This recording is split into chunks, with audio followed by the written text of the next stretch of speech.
Good. You live though? Oh yeah, you live. Shalom Israel. Yahweh Ba'Shem Yahushai Barakathum. Yahweh Shamar Lathan. Ba'Hashem Yahushai. This is the Israelite School of Universal Practical Knowledge under Commanding General Yohana. And since 1969, we have been teaching that the so-called blacks, Latinos, and North American Indians are God's people spoken of inside of the Bible, the 12 lost tribes of Israel, the nation of Israel. All right. Today is a scripture breakdown class. I'm holding it down until Captain Gadalhar gets here. He'll be here in a few minutes.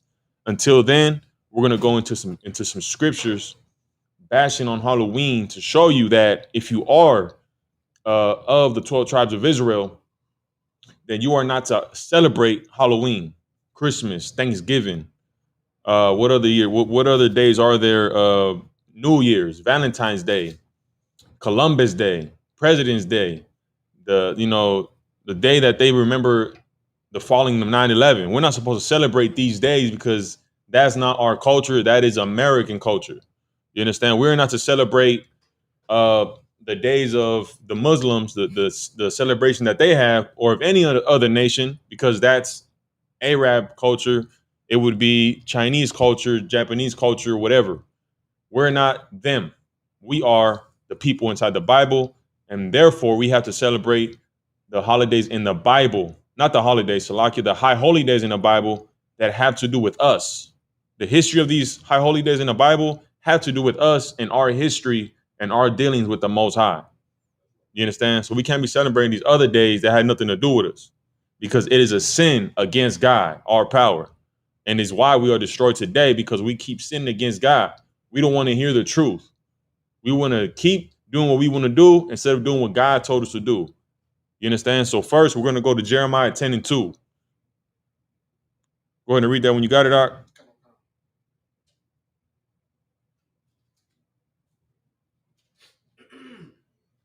The book of Jeremiah, chapter 10 and verse 2.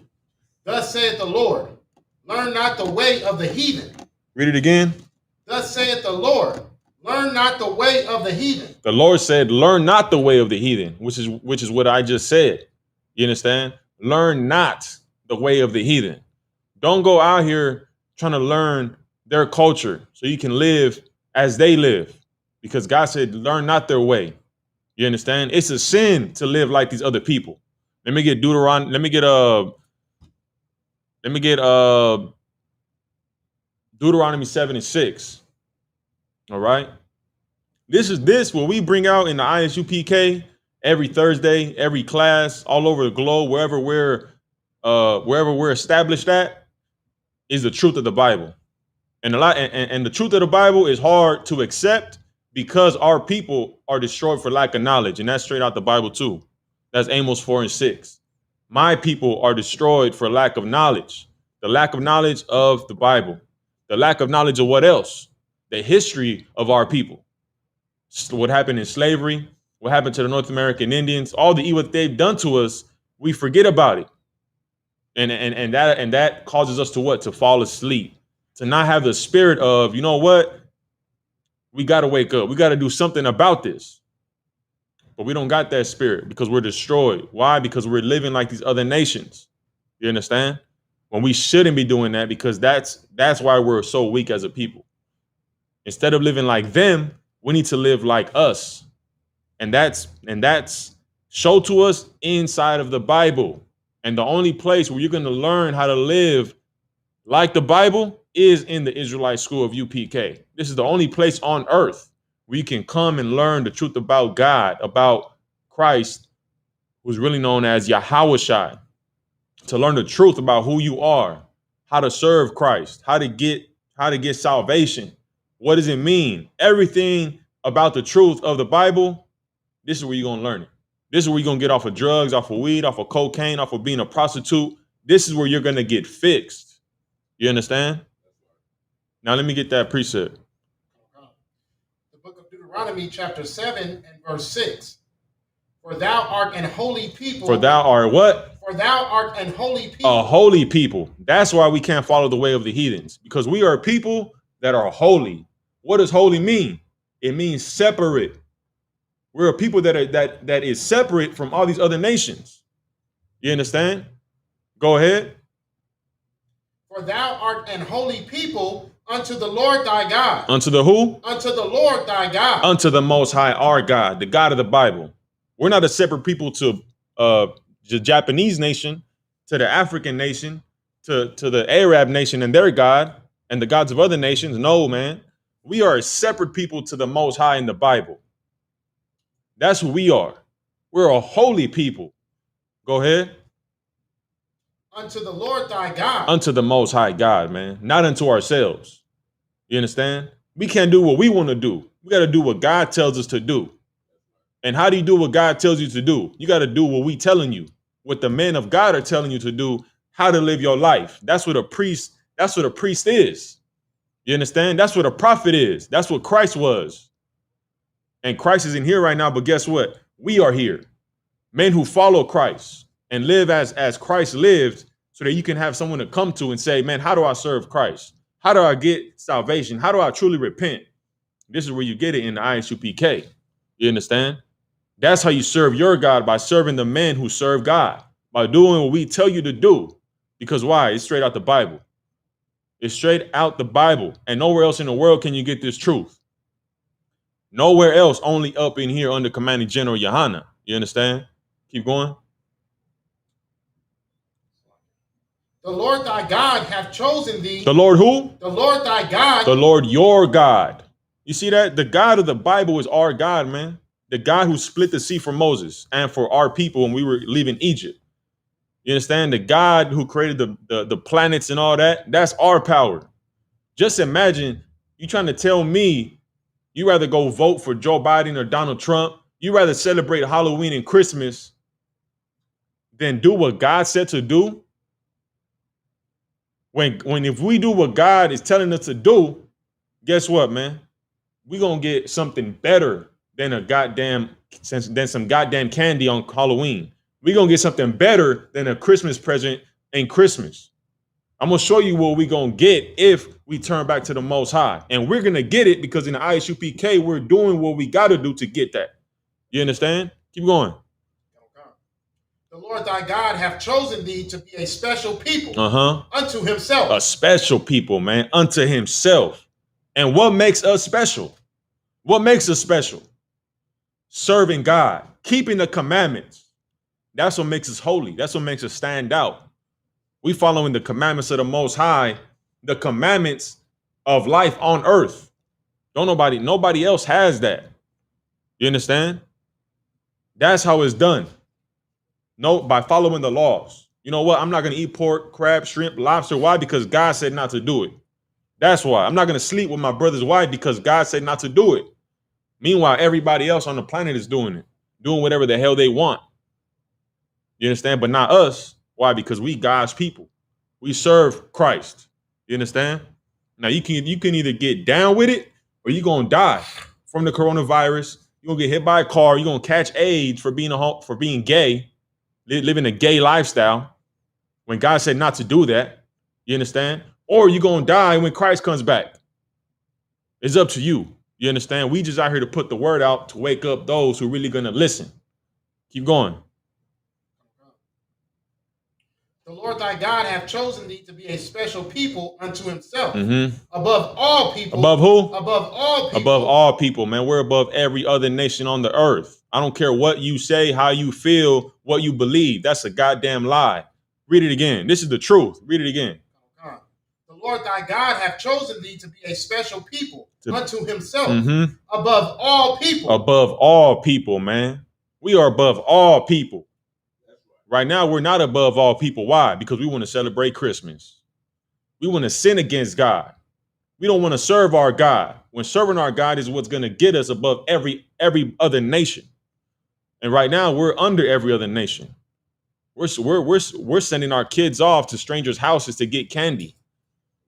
When we don't want to learn. Every Christmas, there's a nail inside of a candy that a child eats and ends up in the hospital. A child ends up kidnapped on Christmas, but we don't want to learn. We want to keep celebrating these holidays of other nations. You understand? What we need to celebrate, what we need to do is obey God. You understand? You need to obey what I'm telling you. You understand? You need to do what I'm telling you because what we telling you up in here, that's God's word, man. That's the truth. You understand? And that's why we can't celebrate. That's why we can't follow the way of the heathen. That's why we can't do it, because we're a holy people and we're above all other people. The only way we're gonna be above all people is coming back to our power, coming back to Yahweh Shai, man, to Christ. Now let me get Isaiah 30 and 10. And listen, God knows who you are. God talks about you in the Bible. You understand? The scripture says there's no new thing under the sun. What is that talking about? It's talking about man. You understand? It's talking about man. There's no man on earth that wasn't here before. Smoking weed, sleeping with prostitutes, stealing, gang violence. That's all that's been going on since forever. You understand? There's nothing new. So let me get Isaiah 30 and 10. The book of Isaiah, chapter 30 and verse 10. Which say to the seers, see not, and to the prophets prophesy not unto us right things. And that's us. That's our people. Our people say to the seers, meaning our people say to us, the men who serve Christ in the ISUPK, see not, meaning what? Don't prophesy to us. We don't want to hear what the Bible has to say. I don't want to hear that we can't go celebrate Christmas. You understand? Why? Because you're a coward. That's why. You got a wife and a son at home, and you're afraid to tell your wife, look, we're not celebrating Halloween, period. Why? Because I serve Christ. You understand? It's a sin against God. And I love my child. And if I sin, my child's might suffer for my sin. But brothers don't want to do that. Brothers want to be suckers, man. Brothers want to be weak. Brothers want to be cowards. And why? It's because of the goddamn Christian church. It's because of the Christian church. It's because of our oppressor, the invader, the colonizer, who's still over us today. That's why we say, man, I don't want to hear the truth. I don't want none of that. Because I might lose my woman. I might lose my child. I don't want that smoke. You understand? Man, it's time for men to stand up. It's time for men to stand up. And why can't we stand up? Because we have nothing to stand for. We don't have anything solid to stand on. But guess what? If you stand with the Most High, nothing's going to be able to move you. Nothing's going to be able to break you down. You understand? If you stand with Christ, if you say, look, I'm not celebrating that, period, you're going to be unstoppable, man. You're going to be unstoppable. And that's what we are in the ISUPK. We unstoppable. You can't stop us. You understand? You can't stop Commanding General Yohana. You can't stop his men under him. We're going to take over the whole world. We're going to take over the world. It's a done deal. You understand? Keep going. Which say to the seers, see not. When you read out, you want to keep going from where you left off, all right? No sweat. Speak unto us smooth things. Speak unto us smooth things. What are those smooth things? Who can give me an example, brothers in the room, in the class? What is smooth things? Anything. Go ahead, Sawat. Oh, man. Good night. That's Christianity 101. You understand? Let me have the ability to go smoke weed 101. God hates the sin, not the sinner. That's smooth things. Meaning what? God doesn't hate you, he hates your sin. So you can keep sinning. You can go celebrate Christmas. God hates that, but he still loves you though.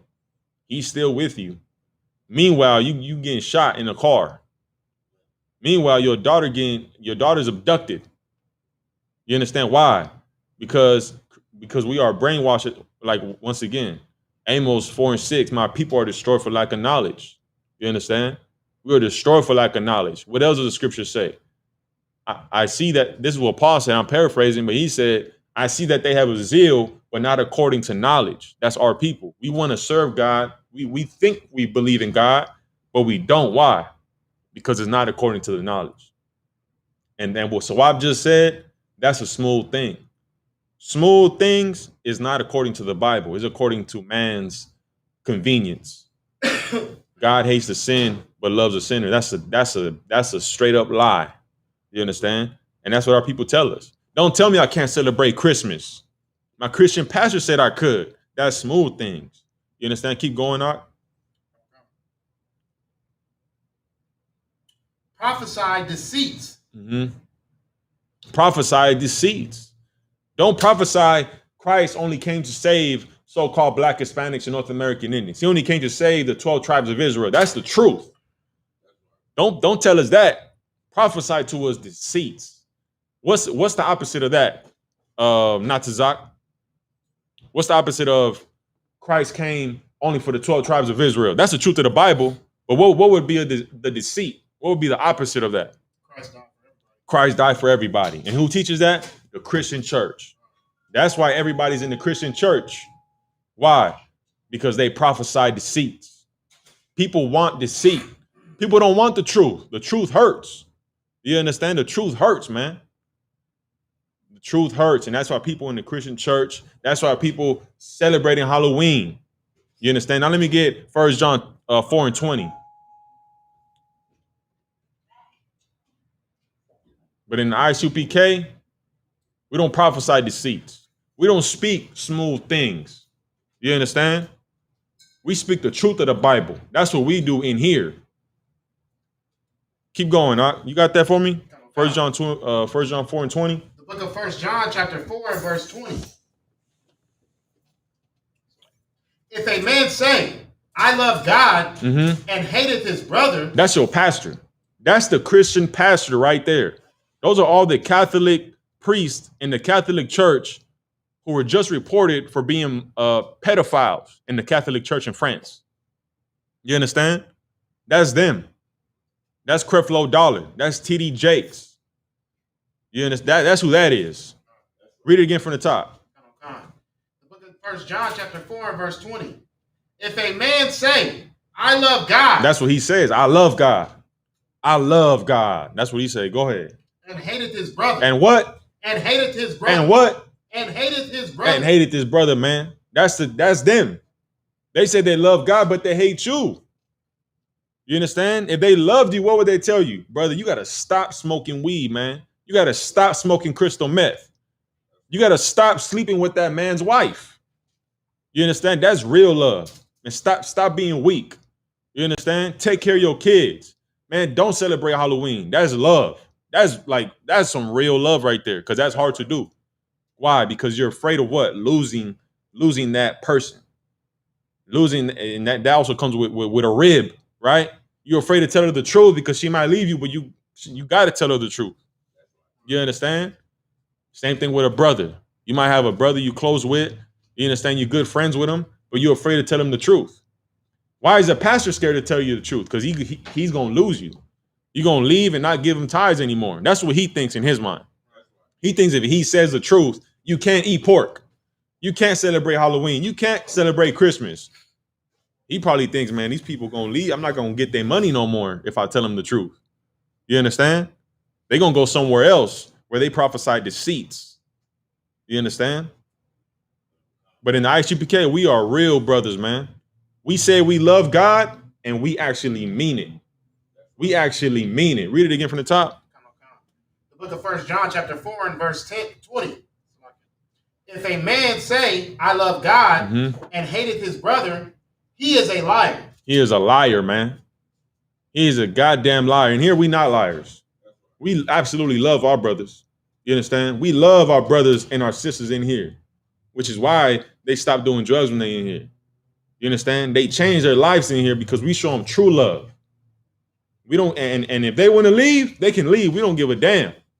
You're gonna be back. If you don't come back, guess what? That's your problem. You understand? In here is real love. We spread real love. This is not a hate group. People say we a hate group. We a love group, man. We absolutely love Black Hispanics and American Indians, God's people. Why? Because we love the Most High. Keep going, Doc. Okay. And look, and when you love your people, you don't prophesy deceits. You don't speak smooth things. You say the truth, regardless of the outcome. And that's the UPK and the Commanding General Yohana, man. You understand? That's us. That's what we do.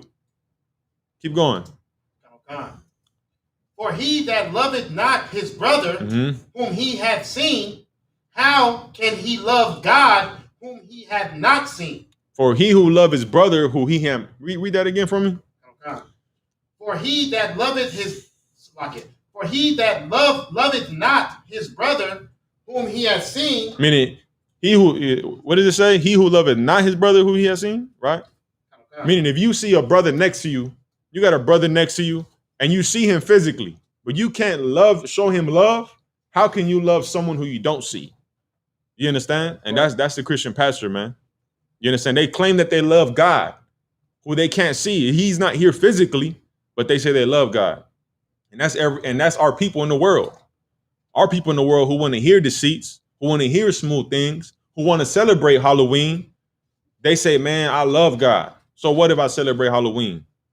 So what if I eat pork? Who cares about that? God cares about that, man. God will kill you for eating some goddamn pork. Gotta kill you and your child and your wife for celebrating Halloween. He'll do it. I mean, how many kids go missing during Halloween every year? At least one.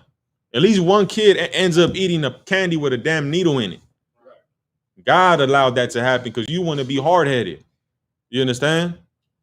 So, with that being said, you don't know how to love God. You understand? You can't see God. How you gonna love God when you can't even love your brother who's physically here? You understand? Now, keep reading. How can he love God whom he hath not seen? And this commandment have we from him, that he who loveth God. If you love God, if you love the Most High, go ahead. Love his brother also. Then you got to love your brother also. You understand? You can't have one without the other. How do you show that you love the Most High? You got to love your brother. The way that you show love to your brother, the way that you show love to your sister or a sister to another sister, that's you validating that you love the Most High. There's no other way to show it. You understand? You can't love God physically. You can't do nothing for him. But how do you do it? You love your brother, which is his people. You understand? We love our people in ISUPK. And because of that, we don't tell you what you want to hear. We're not going to tell you smooth things and deceits. We're going to tell you you're a filthy sinner if you're celebrating Halloween. And God might kill you on Halloween. He might destroy you. You understand? Your daughter might get kidnapped on Halloween. And that's love. Because you should feel guilt. You should make, God, damn, should I do it? Maybe I shouldn't do it. You know, maybe I shouldn't do it. And then your daughter gets kidnapped and now you feel guilt. I hope that happens. I hope something terrible happens to you on Halloween where you'll say, man, you know what? I ain't celebrating Halloween. I heard that brother on there. Maybe this is why it's happening, because God is real. Now I'm not going to celebrate it. Maybe I should watch their class. You understand? Maybe you should just not celebrate Halloween. Because we're telling you what's going to happen on Halloween, man. Something bad is going to happen to somebody for being a sinner. You understand? Now we're going to pass the class over to Captain Godard.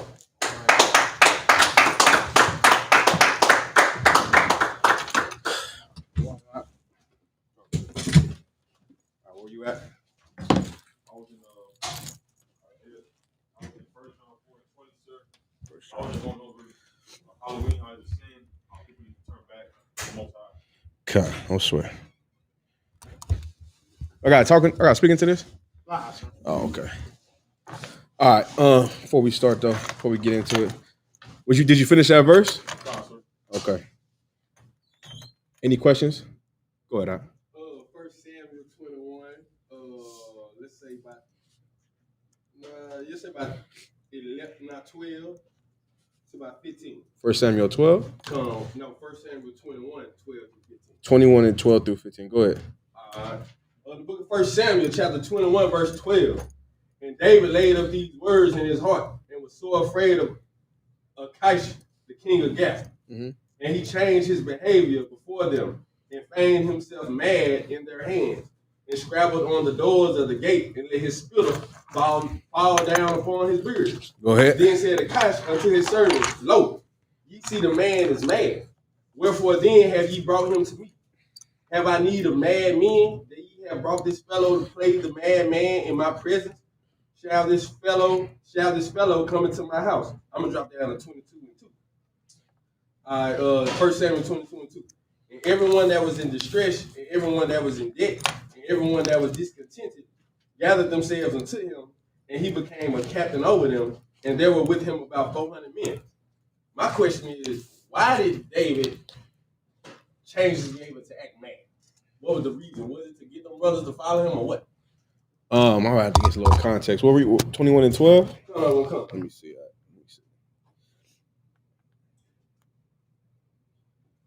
One second. 21 and 12, right? Come on. First Samuel 21 and 12. Tell me a couple verses up.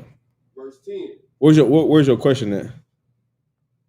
In there, like, just what was his point of changing his behavior to act mad? No, So, 13. 13, okay. Read that. Read at 10. Come on. Book of 1 Samuel, chapter 21, verse 10. And David arose and fled that day for fear of Saul, and went to Achish, the king of Gath. And the servants of Achish said unto him, Is not this David the king of the land? Did they not sing one to another of him in dances, saying, Saul hath slain his thousands, and David his 10,000? And David laid up these words in his heart, and was so afraid of Achish, the king of Gath. Mm-hmm. And he changed his behavior before them. He was so afraid of who? Achish, the king of Gath. Mm-hmm. And what verse is that? Verse 12.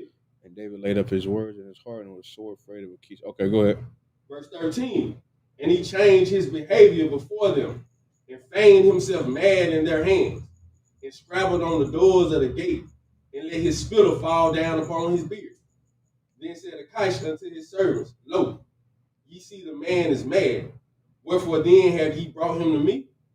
Have I need of mad men, that ye have brought this fellow to play the madman in my presence? Shall this fellow come into my house?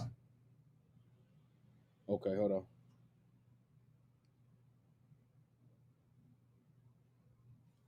It just ain't making no sense. I mean, I'll get 22 and 2. Yes, the answer's in 22. It's at 1 Samuel 22. But hold on, let me get to it. Come on.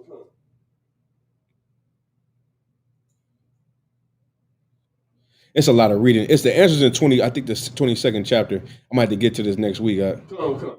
If you can give me the chapter that you asked for, so I can give you the answer. Come Because the answer is all in 22, and I believe it's in 19 as well. Second Samuel, 1 Samuel 19, on why he did all this. He was on the run though, for sure. Come on. Yeah, kind of. All right. Any other questions? Good to go. Solid. Natazaki, swap. No sweat. Let's get into it. Right. Halloween, right?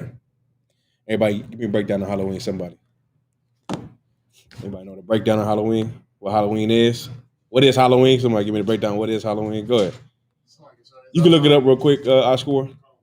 Did you go over it already? Okay, no sweat. Go ahead. It was a tradition for the Celtics, the Celtic people. Mm-hmm. They would pretty much Halloween would usually be on November 1st, and on the 31st they would kind of. It was supposed to be like a I wouldn't say a celebration, but like a tribute to the dead or something like that. Like they would think that the dead would rise up on November 1st. Oh, Salakia. Yeah, kind of keep going. Yeah. So they would think the dead would rise up on November 1st, and that they would pretty much haunt the streets or something like that. Salakia. I'll take some of it. They would dress. I don't know if the dress up was at that particular time, but I know the dress up came in for the kids at a time, or the candy came in for the kids at a time period because the kids was bad as hell. But the dress up was more so just like to appease the dead or something like that. So like I'm like foggy with it, but no, you good. I know it was November 1st was when they would prepare for the dead to rise up. Okay. Oscar, you got it? Go ahead, read it for me.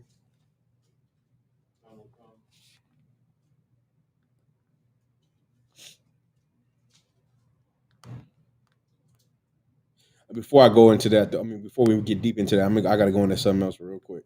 But go ahead, read it for me. So this is the ancient origins of Halloween from history.com. Halloween's origin date back to the ancient Celtic festival of Samhain, pronounced Solon, the Celts, who lived 2,000 years ago, mostly in the area that is now Ireland, the United Kingdom, and northern France. Celebrating their new year on November 1st. Go ahead. This date mark the end of summer and the harvest and the beginning of the dark, cold winter, a time of year that was often associated with human death. Celts believed that on the night before the new year, the boundary between the worlds of the living and the dead became blurred. The what? Read again. Celts believed that on the night before the new year, the boundary between the worlds of the living and the dead became blurred. Mm-hmm. On the night of October 31st, they celebrated Samhain, when it was believed that the ghost of the dead returned to Earth. There you go. Keep going. In addition to causing trouble and damaging crops, Celts thought that the presence of the otherworldly spirits made it easier for the Druids or Celtic priests to make predictions about the future. Mm-hmm. For a people entirely dependent on the volatile natural world, these prophecies were an important source of comfort during the long, dark winter. Keep going. To commemorate the event, Druids built huge sacred bonfires where the people gathered to burn crops and animals as sacrifices to the Celtic deities. During the celebration, the Celts wore costumes, typically consisting of animal heads and skins, and attempted to tell each other's fortunes. Go ahead. Y'all hearing this, right? Go ahead. When the celebration was over, they relit their hearth fires, which they had extinguished earlier that evening, from the sacred bonfire to help protect them during the coming winter. Mm-hmm. By 43 AD, the Roman Empire had conquered the majority of the Celtic territory. In the course of the 400 years that they ruled the Celtic lands, two festivals of Roman origin were combined with the traditional Celtic celebration of Samhain. The first was Feralia, a day in late October when the Romans traditionally commemorated the passing of the dead. The passing of the what? The dead. Go ahead. The second was a day to honor Pomona, the Roman goddess of fruit and trees. The symbol of Pomona is the apple, and the incorporation of this celebration into Samhain probably explains the tradition of bobbing for apples that is practiced today on Halloween. Okay. Mm-hmm. Keep going. On May 13th, 609 AD, Pope Boniface, I can't tell the Roman numeral, four, dedicated the Pantheon in Rome in honor of all Christian martyrs, and the Catholic feast of all martyrs' days was established in the Western Church. Pope Gregory III later expanded the festival to include all saints as well as all martyrs, and moved the observance from May 13th to November 1st. Mm-hmm. By the 9th century, the influence of Christianity had spread into Celtic lands, where it gradually blended with and supplanted older Celtic rites. In 1000 AD, the church made November 2nd All Souls Day. Oh, what day? Souls Day. Go ahead. A day to honor the dead. A day to honor the what? The dead. Go ahead. It's widely believed today that the church was attempting to replace the Celtic Festival of the Dead with a related church-sanctioned holiday. A church-sanctioned holiday. Read that again.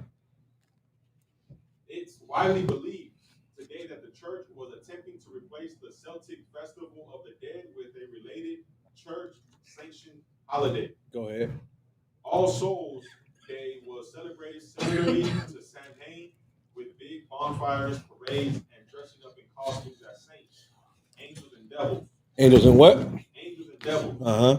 The All Saints Day celebration was also called All Hallows or All Hallowmas, from Middle English Al Hallowmas, meaning All Saints Day. And then later turned to Hallows Eve. Y'all heard that before? And now it's Halloween, right? Go ahead. Salaki. And the night before it, the traditional night of Samhain in the Celtic religion began to be called All Hallows Eve and eventually Halloween. Eventually what? Eventually Halloween. Y'all understand, right? That's just what it is. Any more that we need? We good, right? That's enough, right? Y'all understand this, right? This is the origins of it. Of course, we look at the origins, meaning what does the origin mean? Say it again. The beginning, right? The beginning, where you understand it from, not what we see as today. You always got to look at the origins of things, right? Just like Christmas. just like New Year's, Mother's Day, all the holidays, Thanksgiving. Goddamn, right? Look at the origins of every holiday that you celebrate before you celebrate it, because what don't we know? We don't know what we're celebrating. We don't know why God is against it so much, and we don't know why we die on these holidays. You go look at July 4th and the Day of Independence, right? America's independence, and you celebrate that. You wonder why so many Black people and Hispanic people die on July 4th. You know what I mean? The origins of what you're celebrating is the evilness. It ain't about the party, right? It ain't about the good time and the candy or whatever the hell else, right? It's about the origins of it. You understand, right? So we'll go into a little bit of the precepts of some evil wickedness, as enchantments and voodoo, right? And we'll go into some witchcraft. We'll break all those precepts out, and we'll go into what Halloween is to Black people in America today, which is hell on earth, right? Hell in America is the real Halloween that you live every day. Y'all understand, right? All right, let's go there first. Let me get the precept in Samuel, right? When Saul called up Samuel. When he called up Samuel, he went to the witch to call up Samuel. Y'all familiar with that? Okay. Let me pull that real quick if you could. You can find that and pull it.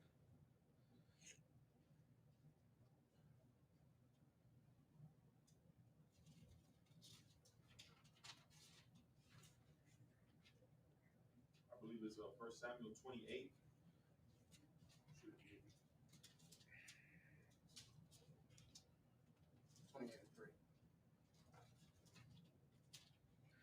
28 and 3. Solid.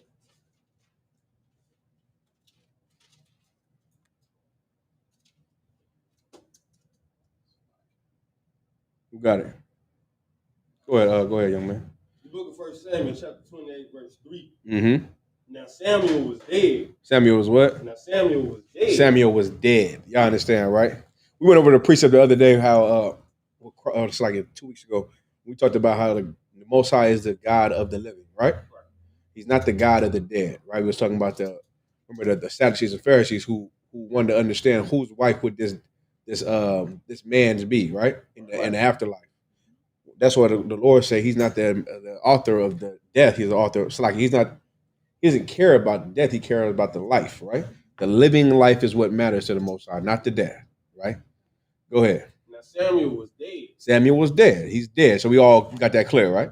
He's dead. Go ahead. And all Israel had lamented him. Meaning lamented mean what? Not that. Like cried or mourn. Mm-hmm. Lament means to mourn. That's why you got that book of Lamentation. That's a mourning book, right? Go ahead. And buried him in Ramah. And they buried him. Go ahead. The scripture is making it what? Clear that what? He dead. He gone. He's dead. He's buried. He's dead in his city where he's supposed to be. Y'all understand, right? Go ahead.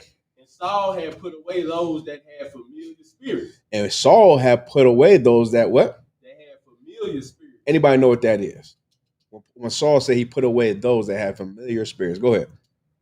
It's like those who we would call them like psychics today. Like they summon the dead and they speak to the dead. It's more specific. Psychics is good. Mediums.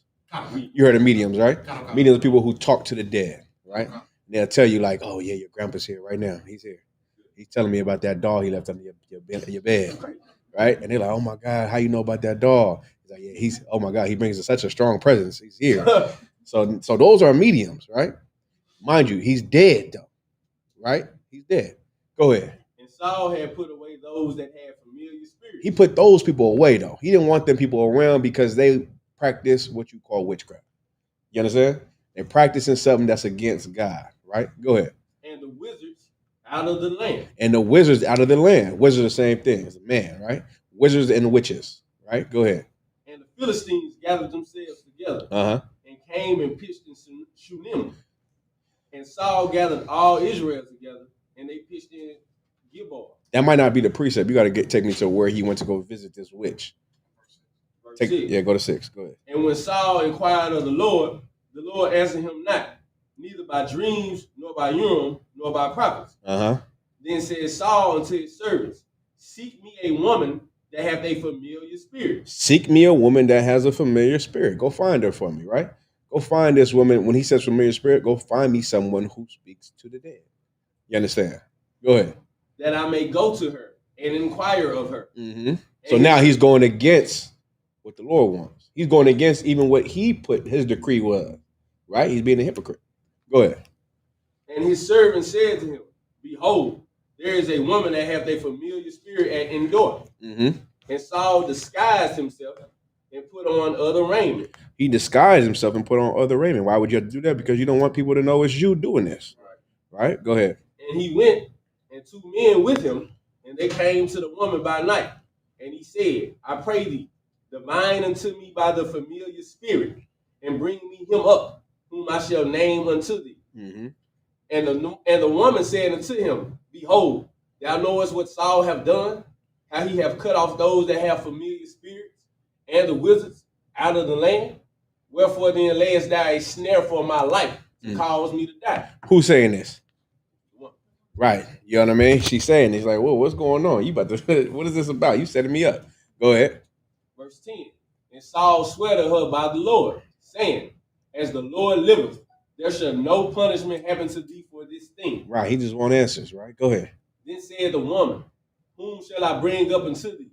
Mm-hmm. And he said, Bring me up Samuel. He said, Who shall I bring thee up? Bring me up Samuel. Go ahead. And when the woman saw Samuel, she cried with a loud voice. And the woman spake to Saul, saying, Why hast thou deceived me? For thou art Saul. Mm-hmm. And the king said unto her, Be not afraid, for what sawest thou? And the woman said unto Saul, I saw gods ascending out of the earth. And he said unto her, What form is he of? And she said, An old man cometh up, and he is covered with a mantle. And Saul perceived that it was Samuel. Mm-hmm. And he stooped with his face to the ground. And Saul perceived, right? That it was Samuel. He perceived that it was Samuel. Why did he perceive that it was Samuel? Anybody want to give it a shot? Go ahead, Ash. That's what he went to the lady for? Yeah. Give me a little more so the brothers can understand. Yes. Y'all understand, right? He wanted it to be Samuel. You get what I'm saying? He heard the info that she gave, and he just said, nah, that's Samuel. That's saying I know it was Samuel. Because he wants it to be Samuel. Right? You're being in a house by yourself, right? And it's dark and you hear something. You're like, oh yeah, that's definitely my grandma. Right? Our grandma came to visit me today. Go ahead. Yeah, that's because that happened to me in my house. You know what I'm saying? So it's like it's true. What? When you lose somebody, yeah, and you lose somebody who you really want to see, right? You're gonna see them. Yeah, they're gonna be there. Yeah, you're gonna believe the lie. And that's what Saul did. You know what I'm saying? Saul wanted Samuel to be there so bad that he said he perceived that it was him that came up. Right? Keep reading. And Saul perceived that it was Samuel, and he stooped with his face to the ground and bowed himself. Verse 15. And Samuel said to Saul, Why hast thou disquieted me to bring me up? And Saul answered, I am sore distressed, for the Philistines make war against me, and the Most High is departed from me. So now, who is this speaking to him? You want to raise your hand, sis? Go ahead, I'll score. Since I believe the sister got a right set of familiar spirit. That's it. It's not Samuel. That's the point. Y'all understand? How you know it's not Samuel? Sis. I forgot his name. Casted all the familiar spirits out. No, your time? Because he's dead. We read that, right? Remember, he was dead, buried in the city. That's what the scripture said, right? He's gone. That's how you know that's not Samuel talking to him. Y'all understand, right? This is a familiar spirit. This is what you wanted to be. This is what you wanted to see. Go ahead, sis. What makes it a familiar spirit? Your mind. Your mind makes it that. The demon. If you show fear to a demon eats fear up and reveals it to you. You get what I'm saying? If you want to see something, you'll see it. If you want something to happen so bad, it'll happen. You get what I'm saying? So that is what's happening to him. You get what I mean? That's what's happening to him. There is no Samuel there. Samuel's gone. He's dead. He's buried. Y'all with me, right? So now you talk about evil and wickedness. This is part of it. This is what it is. He was practicing what? What was Samuel practicing? I mean Saul practicing. Not that Witchcraft. witchcraft. Halloween. You understand?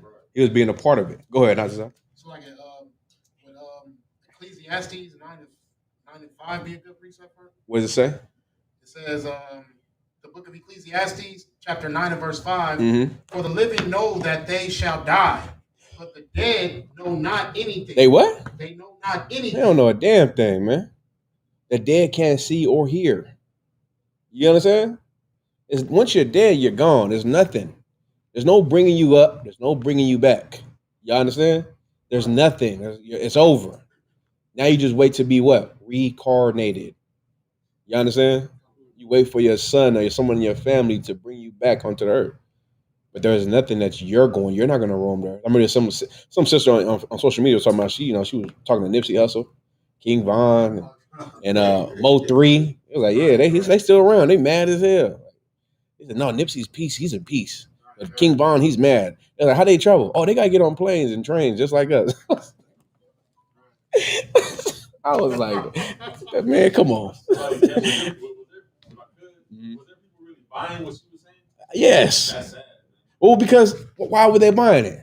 They believe that. Yes. They don't want King. They want King Von to be on Earth still, man. They want Nipsey to be around here too. You get what I'm saying? Like they want these things. Now, we are priests. We can't live in that life. People die and they come back, and that's that. Right? There's no familiar spirit. We don't believe in those things. Right. I have never seen a ghost in my life. Brothers probably have seen ghosts. Like seriously, I ain't gonna say no one ain't seen a ghost, but it's because you wanted to see that ghost, man. You ever seen that haunted show? They go to some hospital that was like in the 1800s, right? And all these babies died at this hospital, and it's what's that word? Vacated, right? People won't go there, and there's one person that goes there with a camera, and they go there, they're like trying to communicate with him, right? They trying to communicate, and they're like, "Did you hear that?" And they start running out, and it's like, yeah, you trying to do that. You get what I mean? You are really you're trying to wake up these things because there's a demon on you that wants to be scared to death. You get what I mean? Like, that's what happens, man. You know what I'm saying? Same with what's the other thing? Man, what is it called? Man, it'll come back to me. Right. So now let's get another precept, right? Y'all good on that, right? Let me get Deuteronomy 18 and 9. Book of Deuteronomy, chapter 18, verse 9. Mm-hmm. Of course, we're gonna get into the candy giving and all that too, right? In a second. Book of Deuteronomy, chapter 18, verse 9. Uh-huh. When thou art come into the land which the Lord thy power giveth thee, thou shalt not learn to do after the abomination of those nations. Go ahead.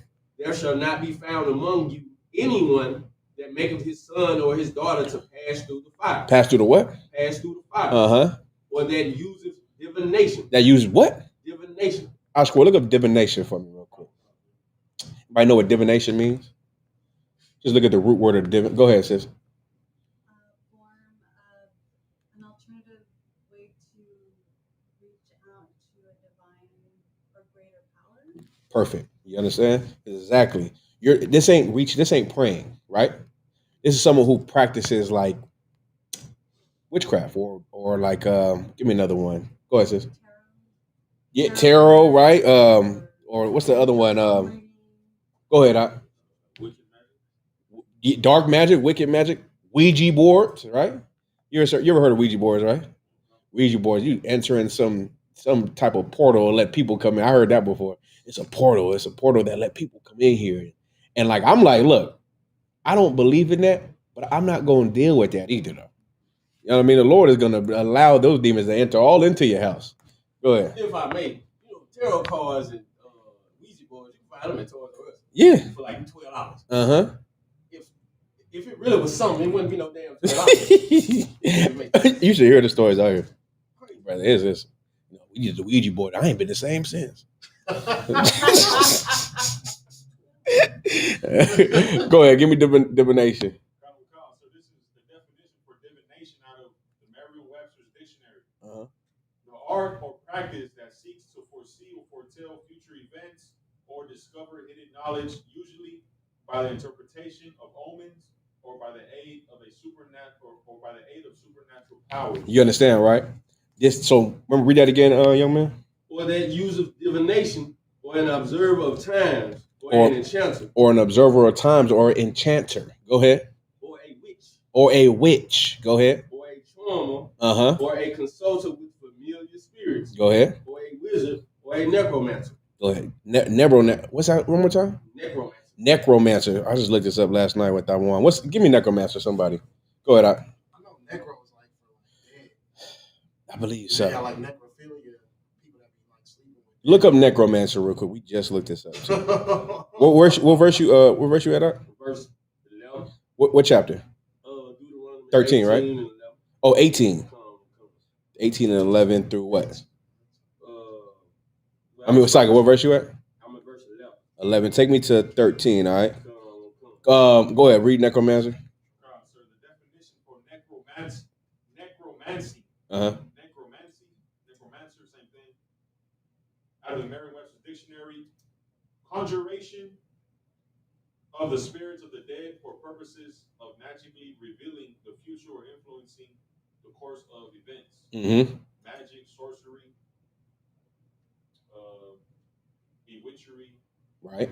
Magic, sorcery, wizardry. Y'all understand, right? Remember, the scripture said, "Thou shalt not suffer a witch to live." Y'all know that precept? No sweat. Go ahead, keep reading from me. Verse 12. For all that do these things are an abomination unto the Lord. And because of these abominations, the Lord thy power doth drive them out from before thee. Verse 13. Thou shalt be perfect with the Lord thy power. Y'all understand, right? We can't do this. We can't go out and celebrate what we think is just having a good time and, taking our kids and, dressing them up to, go get candy because that's what children are supposed to do. No, that is not our belief. You understand? That is a white man's belief. That is America's belief. But it's not ours. You're free to not celebrate Halloween. Y'all understand that, right? You're free not to do it. You're free not to want to engage in it. You don't have to, dress up. You don't got to go to a Halloween party. You know what I'm saying? Sometimes you just got to grow up, man. Can't be 25 years old getting dressed up to go to a Halloween party. You know what I'm saying? So you got to raise your children to be like, no, you're not going to do this. Because when you're dressed up as someone else, you want to be that person. You don't want to be yourself. And that person wants to do something that is not lawful. You understand? Go ahead. What's the difference between the fake magic or whatever belief in your mind, what you see, and what like the socials did with making the snakes with Moses? There's no difference. That's the same thing. That's where it comes from. Wait, what you mean?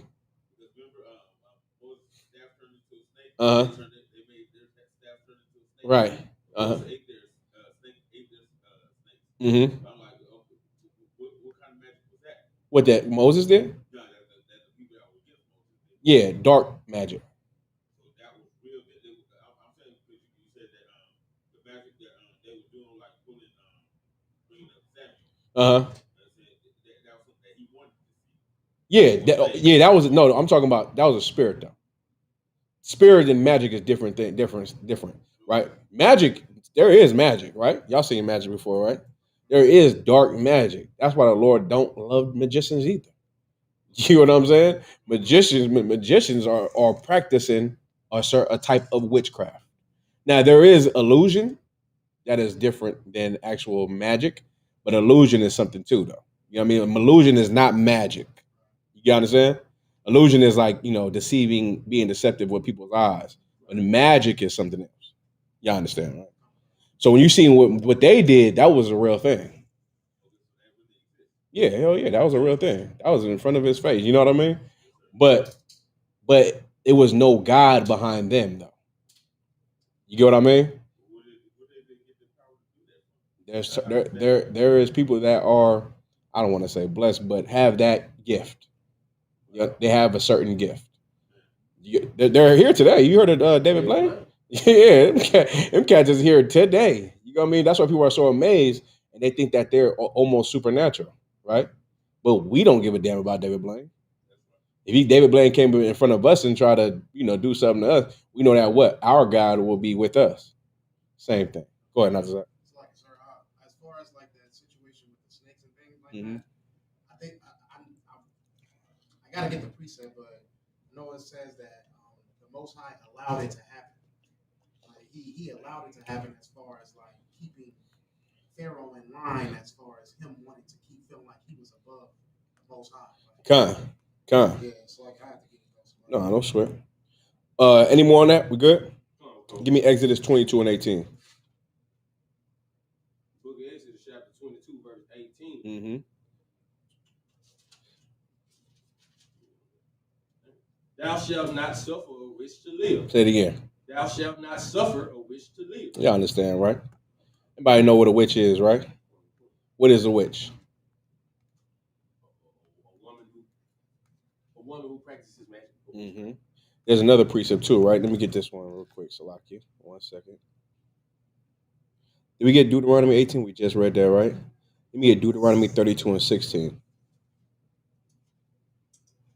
Wait, before you go there, what is that one? Someone find me the precept with the wizard or the witch that has the cauldron, like the pot, right? The pot with the potions in it. Y'all familiar with that precept? It's similar to, okay, I'm going to break it down. When you have a witch or a wizard, right, and they have that pot, think about a pot that they have with the potions, right? Y'all seen that before in movies, right? They have that pot. I think it's called a cauldron, right? They got the pot and they mix ingredients in there. And they mix ingredients and they put it in a wand or whatever, right? Put it in a wand and they hitting people with it. What happens when they hit people with it? What happens? Good. I don't know. Like they get sick or whatever. Yeah, they get sick, right? They get destroyed from it. It wounds them, right? What is that similar to today? Yes, how? Like exactly like a drug dealer. Y'all understand? They make songs, right? They talking about whipping it, putting it over the stove, mixing it, putting it out there, and giving it to people to be destroyed. Y'all understand, right? It's the same concept. Same concept. Drug dealing, witches, wizards, same thing. Y'all understand? So just make sure y'all put that in y'all notes when y'all talk about Halloween and stuff too, all right? All right. Let me get Leviticus 20 and 27.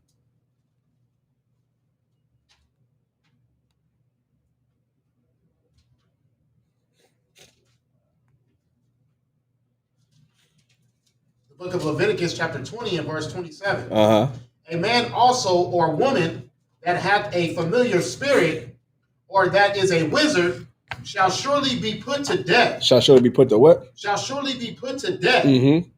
They shall stone them with stones. Y'all understand, man. This is everything, right? Give me Acts 19 and 18 through 19. Any more on that? Go ahead. Their blood shall be upon them. Mm-hmm. That's it, sir. Acts 19. Mm-hmm.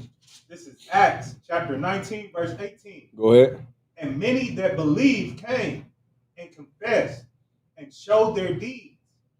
Many of them also, which used curious arts. They use what kind of arts? Curious arts. Go ahead. Brought their books together and burned them before all men.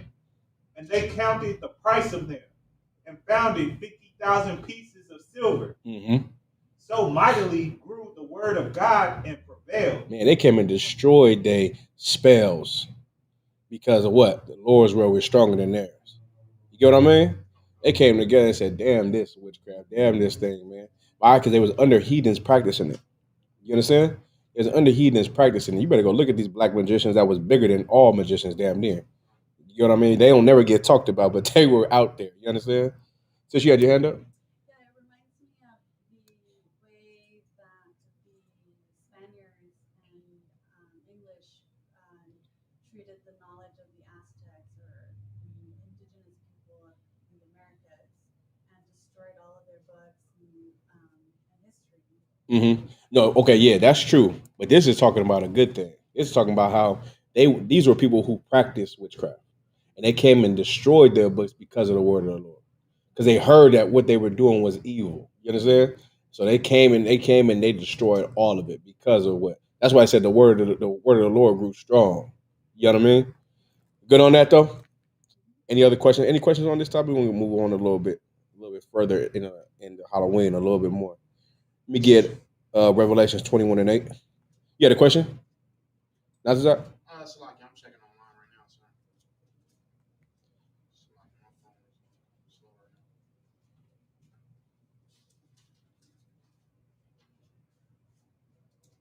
So 21 and 8. Yeah. The book of Revelation, chapter 21, verse 8.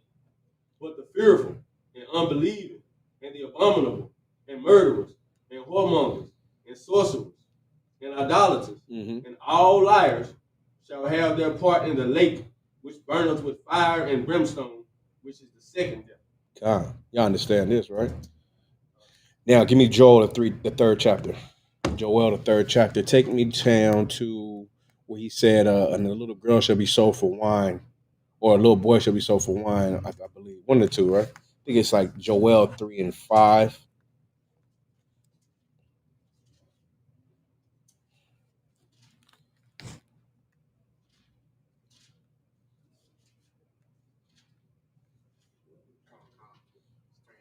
It's 3 and 3. it might be 35, so like this.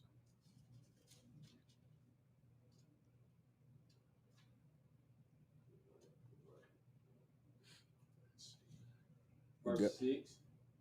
Verse 6. Come on. Go ahead. The book of Joel, chapter 3, verse 6. The children also of Judah and the children of Jerusalem have ye sold. No, that ain't it. No, that's it. That's it. Oh, all right, I'm starting at 5. Mm-hmm. Because the book of Joel, chapter 3, verse 5. Because ye have taken my silver and my gold. You take my what? My silver and my gold. You take my silver and my gold, right? Go ahead. And have carried into your temples my goodly pleasant things. Mm-hmm. The children also of Judah and the children of Jerusalem have ye sold unto the Grecians, that ye might remove them far from their border. Go ahead. Behold, I will raise them out of the place whither ye have sold them, and will return your own, and will return your recompense upon your own head. Mm-hmm.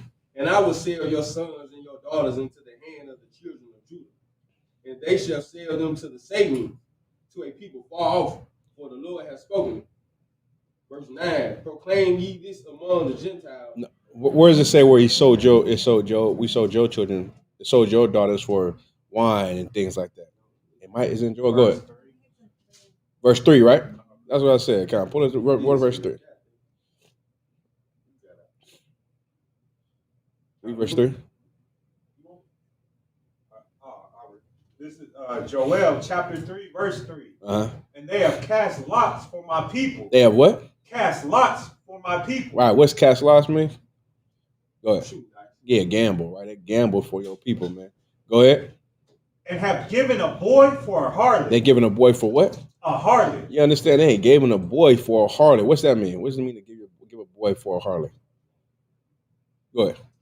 Like gave them to be sold, or like for certain reasons, like Yeah. sexual reasons. Yeah, they gave a boy for a harlot. They traded that boy for a hoe. You understand? That's what they did. They traded it for a hoe, man. You don't. That's certain things they did, man. And this is what you do when you take your child to go get some candy from a stranger. You understand? Same concept. You taking your child to be sold as a harlot for some damn candy that they have to go get. Don't do that to your children, man. You know what I mean? A parent must be stronger than a child. A child thinks it's suffering because it won't celebrate Halloween. Well, it's okay. The child needs to suffer then. It's better to suffer than to die. Y'all understand? So you make that child suffer. You let the child understand that we serve God. God hates Halloween. That's what you got to tell your children too. You got to say it. God hates Halloween. That's why we don't celebrate it, because we believe in God. Now we're gonna do what God said, or we're gonna do what makes us feel good, right? Are we gonna do what God says, or are we gonna do what the world said is fun to do? You know what I mean? We do it to our children what we please to do, not what the white man tells you to do. You understand? No sweat. Any more on that? You can read a little more. And sold a girl for wine, that they might drink. And sold a girl for wine so they didn't even drink, right? And you say you doing this to your children just so your enemy can be filled, man. How much money they make off Halloween? You gonna buy their costumes at Party City and wherever the hell else you go to? You know what I'm saying? Online, obviously, you go to Amazon now, get all your damn creepy garments, right? Creepy Halloween costumes you want to go grab and masks you want to go grab. Put down your child's Superman and shit like that, right? You doing all this for what? Right? For what? You thinking it's the right thing to do. You thinking you're being a good parent. You're being a horrible parent. You understand? That you're not being a good parent. You're being the worst parent that God could have ever created by doing something like this. You understand? Don't ever allow your child to celebrate Halloween. Don't ever allow your child to make you feel bad about them not celebrating Halloween. You know what I mean? It's called tough love, especially when your child's like what 5, right? 6 o'clock. You know your child can dress up in a costume any other day they want to, right? My kid got a whole bunch of damn costumes. You get what I mean? But guess what day he won't be wearing them, right? He ain't going nowhere. He going to sleep with a damn Spider-Man thing on. You know what I'm saying? He going to sleep with Buzz Lightyear, but he's never going to wear that on Halloween. You understand? He's never going to do that. So that's what you got to do. You could be a parent all the time, but be a good parent. And a good parent, you got to make tough decisions. If it's tough for you, it's not tough for me. You understand? I don't think my kids. I think they might know about it because of YouTube, but other than that, they don't know about going to house. They don't know about getting no candy because they get candy every other time. You get what I'm saying? They don't need to go get candy from some stranger. Goddamn, you taking my kid to go get candy from a stranger, a child molester? You take your children to child molesters. He like, damn, look at all these kids in my neighborhood. You know what I mean? Do y'all go home and do you text or type in who's child molesters around your neighborhood? You should do that. You should do that, right? And then there's people that you just gotta watch because there's people that want to molest children, man. They want to see your child. They want to be like, they want to start watching them because their kid looks like a weak child and he looked like a kid that he can go get. So he'll make sure that, because you're not a good parent because you don't watch your child. You let your child go out by itself and do their own thing. So you don't watch them. He's watching them. He know that your kid likes Twix, right? And he knows that if he gives your kid some Twix, that he can have your child sit on his lap later that day. You understand, right? Go ahead, Doc. Yeah. You understand, right? Don't let you listen, man. Damn near no one can watch my child. No one. I don't trust a soul to watch a kid. Y'all heard that story about that cat that put them screws up that child's behind? I heard about that? Yeah, you heard about that, right? That's what they're doing. That's what happens when you doing, let your child around anybody. They give them candy, get nice to them, get sweet to them, and then they put screws in their behind. Go ahead. It was down in Houston. This Judah woman started working with this white dude. I seen. The kid, let the dead body in the house, abandon the kids. Abandon the kids. She go give them food every other day or something, right? You know what I mean? That's what's going on. You know what I'm saying? So now it's deeper than just walking with your child and knocking on doors and getting your kids some candy. And even, they tell you every year on the news, oh man, it's been, 3-4 kids and dropped dead because of their candy. Because someone put a razor blade in the candy. Someone put some poison in the candy. And you still taking chances. You understand? You still out there taking risk. Go ahead, Doc. Oh, so like I said, I was going to say what you were saying is so heavy too because the tradition of your parents showing you that you need to get dressed up, you need to walk miles and go door to door to get candy. Like, what is the teacher teaching them what they need to do to get some candy? Also, come on, like, yeah, yeah. Candy is everything to a child. Right. You get what I'm saying? Candy is everything to a child. You know what I mean? They want, what they'll do for that Snickers, man? For that Starburst, whatever the hell other candy, man, they love candy. You understand? So you got to be careful, man. You got to be careful with your child, man. Don't let this holiday, don't let America's, stronghold over you break you to where you feel like, oh man, I'm being a bad parent. Being a good parent, man. All right. Any more on that? Solid. Let me get 2 Kings. Nope. Let me get Isaiah 1 and 3.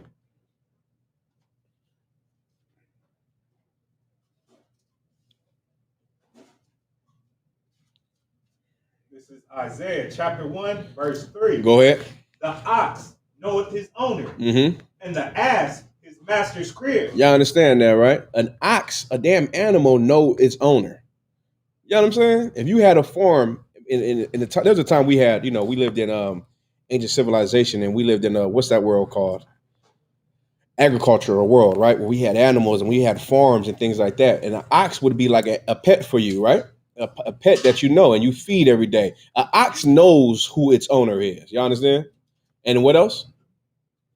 And the ass his master's crib. And the ass knows where his master sleeps at. A crib is a house. They say in the Bible. That's what how black people talk, right?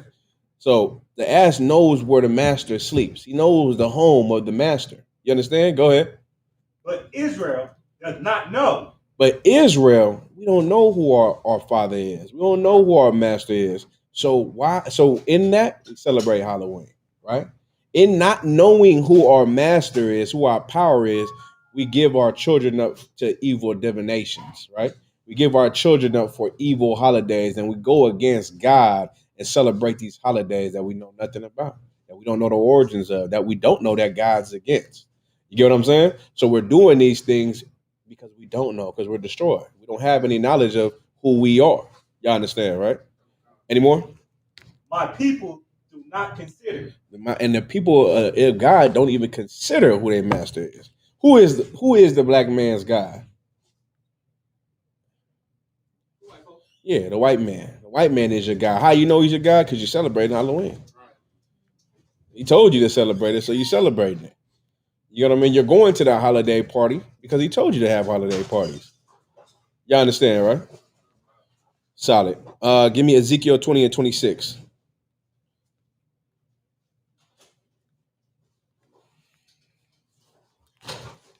This is Ezekiel chapter 20, verse 26. Mm-hmm.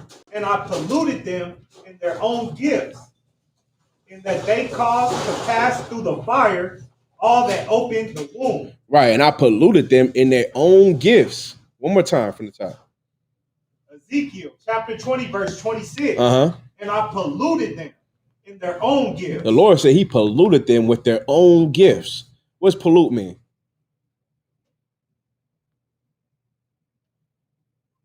Pollute? Anybody know? Go ahead. In this context, does it mean to destroy? To destroy, right? To give them to destroy is good. I take destroy. God, go ahead. In that they caused to pass through the fire. They've caused to pass through the what?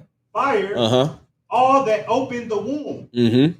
That I might make them desolate. I'm gonna make them what? Desolate. Go ahead.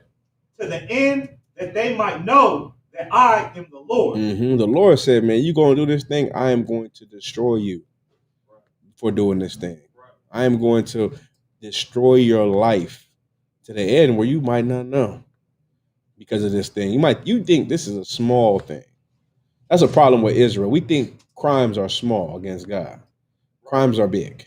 Sins are big. You understand? The things you do are not small, they're big. The Lord said he's going to destroy you because of it. Because of this disobedience to him, right? The thing that how do you find favor? By obeying, right? You want to find favor with the Lord, obey him. Don't disobey. That's how you find favor with anybody, right? By obeying what they say, not going against what they say, right? Give me Jeremiah 2 and 33.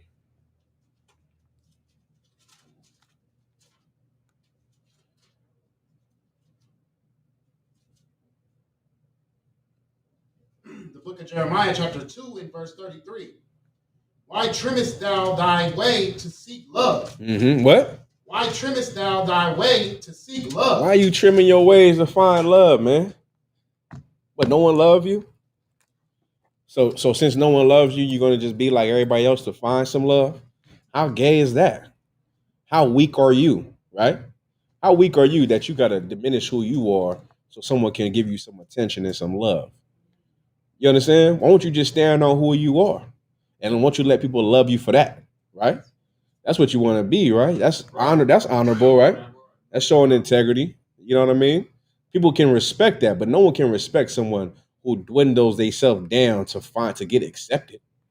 You understand? So if you want to be weak to be accepted, then join America, right? Then go celebrate Halloween and Thanksgiving and all the rest of them.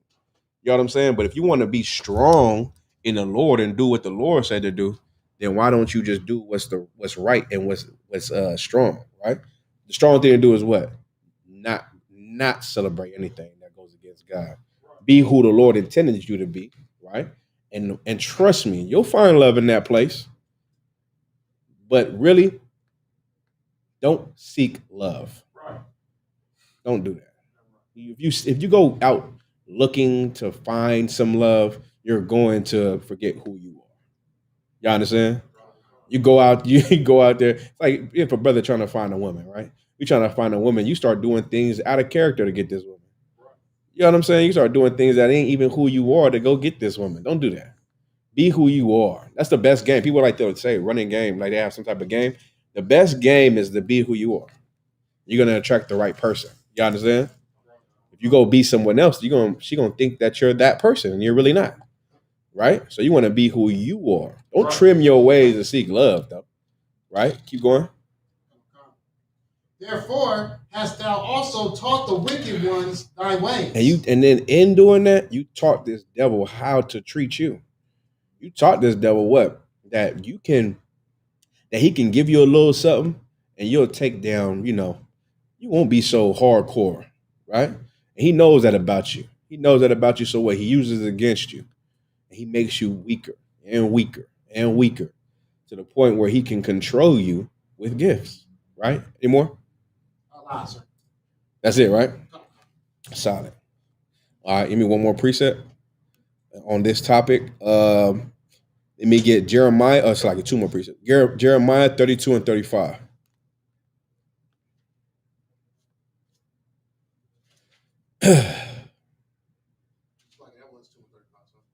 Jeremiah 30. What was it? You said 32? 32 and 34. Yeah. The book of Jeremiah, chapter 32, verse 35. Okay. And they built the high places of Baal, which are in the valley of the son of Hinnom, to cause their sons and their daughters to pass through the fire. Unto Molech. Unto who? Unto Molech. Unto Molech, to an idol. You understand? You're making your children go and pass through the fire. What does it mean to pass through the fire? We read that a few times. Go ahead. That was my question. No sweat. Anybody know what it means? You talk. That's exactly what it is. To pass through the fire is a sacrifice. You're not doing a righteous sacrifice, right? You're doing an evil sacrifice. When you take your children to go and sacrifice to, go get candy from your neighbor, you're putting them through the fire. You're sacrificing them to what? What is the sacrifice you're doing? It's not heavy. It's real simple. Go ahead. Y'all understand? That's what you're doing. You're causing them to pass through the fire now. Now his life is in danger because of you wanting him to get some candy so damn bad. You understand that you're protecting your child's life? If you really love your children, then you protect them at all costs, right? You're not going to let nothing happen to them. So why do that? Why take them somewhere that you're leaving them susceptible for the Lord can take them from you? You understand? You're causing them to pass through the fire. Go ahead. So like if I make, can we use that for like a hell precept? Condition. Right, exactly. Pass through the fire unto Molech, which I commanded them not. Mm-hmm. Neither came which I what? Which I commanded them not. The Lord said not to do this. That's the warning, right? Don't do this. Right? Go ahead. Neither came it into my mind that they should do this abomination to cause Judah to sin. To cause Judah to what? To sin. Go ahead. And now, therefore, thus saith the Lord, the power of Israel. The power of Israel. Go ahead. Concerning this city, whereof ye say, it shall be delivered into the hand of the king of Babylon by the sword and by the famine and by the pestilence. Behold, I will gather them. That's it. End of 35, right? Y'all understand, right? When you do this, now whose hand are you in? Your enemy's hands. You understand?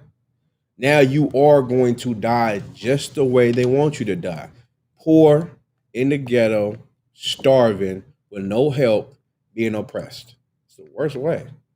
That's why so many black people think it's better to die than to live. Right? Not to say. Just a question on the Hey, your top. You hear me off on time? Go ahead. Say it's like co-parenting. I mean, you know that your, kid's mom Uh-huh. is still in the world and she wants them to Do the holiday. the holiday. And what do you do from there as far as that situation? Whoever the kid's with at that time is going to do what you want to do. So, like, if say you have a baby mother, she's in the world, she has your child on Halloween, right? And she's like, oh, they going to Halloween, they doing this. You know what I mean? And you like, man, let me get them kids that day. I don't want them celebrating. Well, now you don't gotta, this ain't your time, right? This ain't your time to have them. It's my time. No sweat. All you gotta do is just let the Lord handle that. Protect your kids.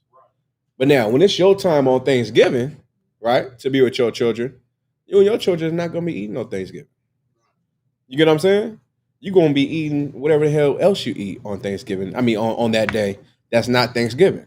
So your Thanksgiving is gonna be celebrated the way you celebrate it by not celebrating. You understand? So when they with them, you don't got no control over that. Don't sweat that. Don't worry about that. Your child is protected because of you. When is your child not protected? Go ahead. When you celebrate it. You get what I'm saying? Because you didn't make them pass through the fire. You feel me?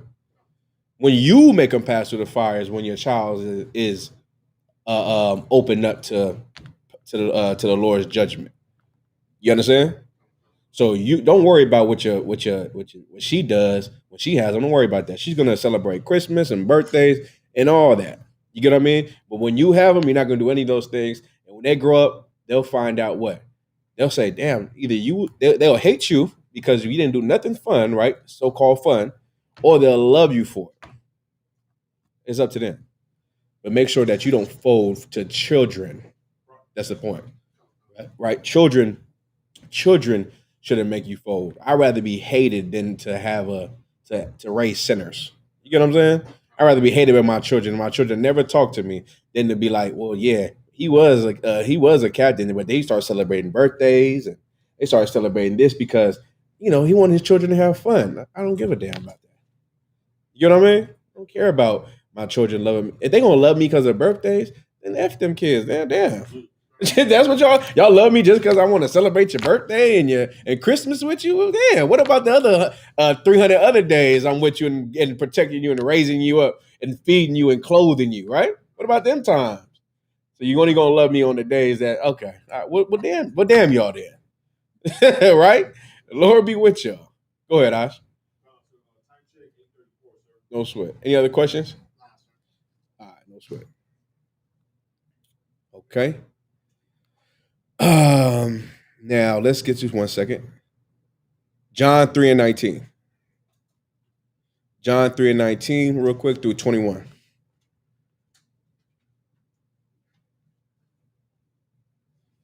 This is John chapter 3, verse 19.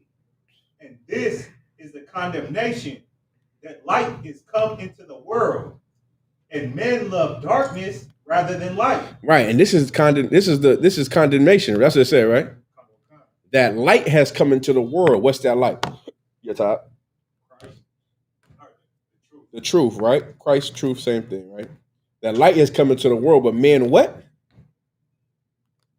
But men what?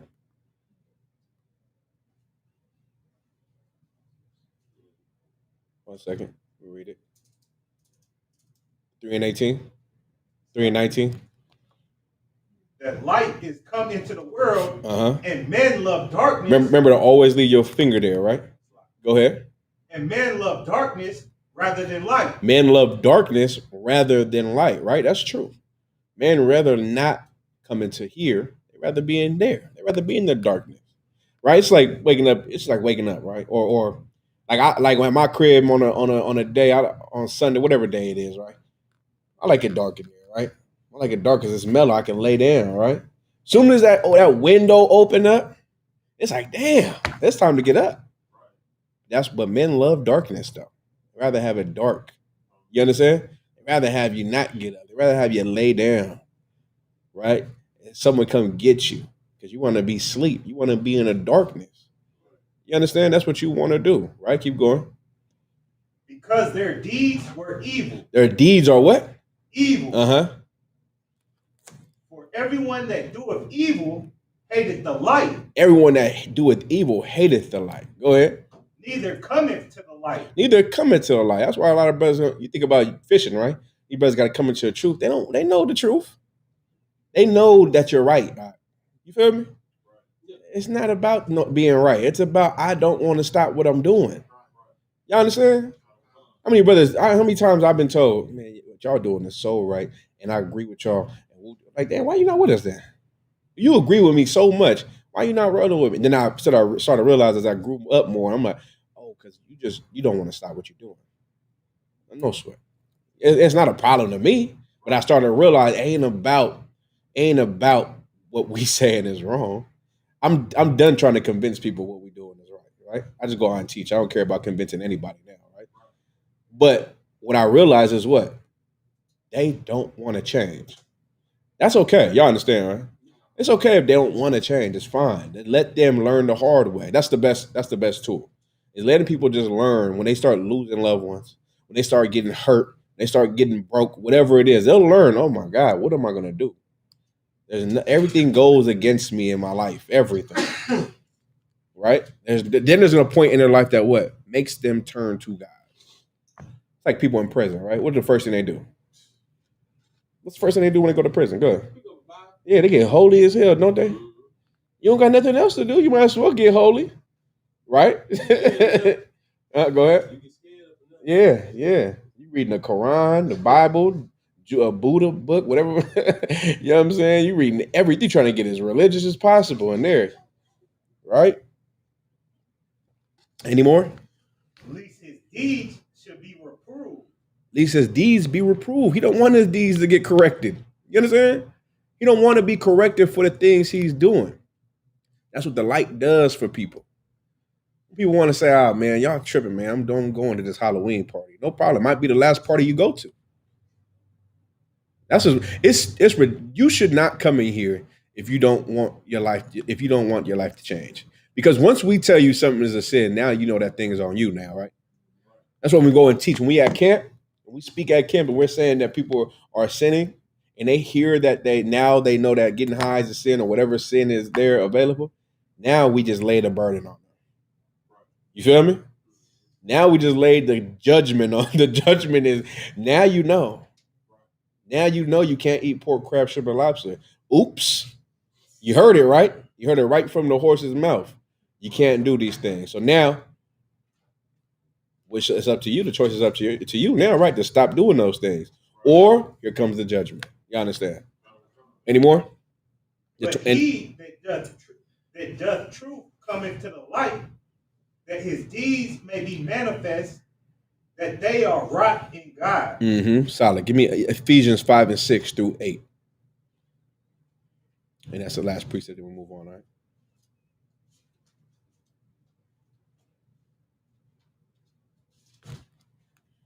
This is Ephesians chapter 5, verse 6. Let no man deceive you with vain words, for because of these things cometh the wrath of God upon the children of disobedience. Read one more time. Let no man deceive you with vain words. Don't let no man deceive you with vain words. Go ahead. For because of these things cometh the wrath of God. Because of these things cometh the wrath of God. Go ahead. Upon the children of disobedience. Upon the children of disobedience. Who is the children of disobedience? Anybody know? This is verse 7, right? That was the end of 6. Okay, go ahead. Be not ye therefore partakers with them.